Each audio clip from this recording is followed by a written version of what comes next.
দেবী সবসময় দশভুজা নন, কখনো স্বপ্নাচারে আবার কখনো কুলাচারের মতে দেবী লুকিয়ে ফেলেন তার ৮টি হাত, আবার কখনো ৮টি হাত বাড়িয়ে হয়ে ওঠেন অষ্টাদশভুজা। নদিয়ার গাংনাপুরে দেবীর ১৮ হাতের ইতিহাস এমনই বৈচিত্র্যময়।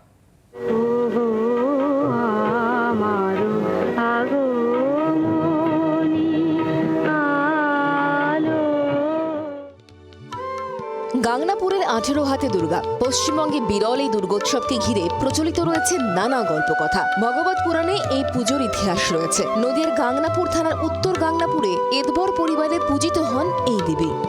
আমাদের দুর্গার নামটা হচ্ছে অষ্টদশ ভুজা।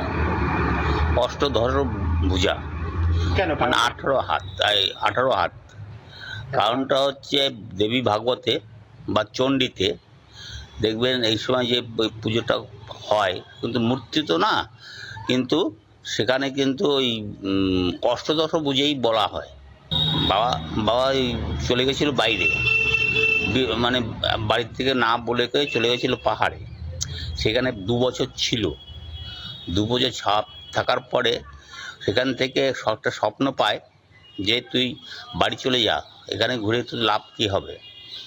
তারপর তখন ওখান থেকে আবার বাড়ি চলে আসার পরে তখন ওই সবাই দেখছি করছে, তখন তারপর থেকে আমার দুর্গা পূজাটার ব্যাপারটা শুরু হলো।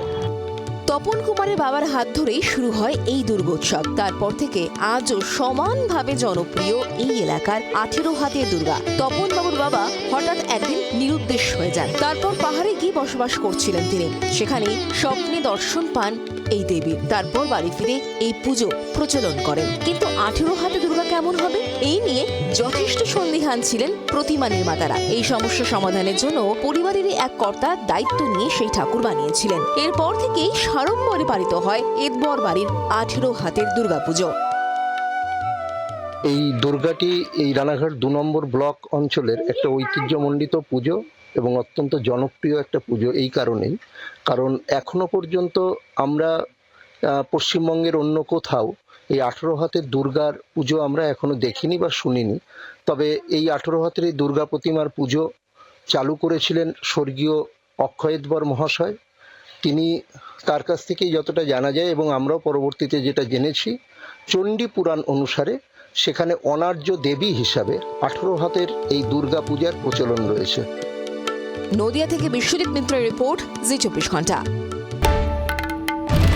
বাংলার আওয়াজ, বাঙালির আবেগ, জি 24 ঘন্টা।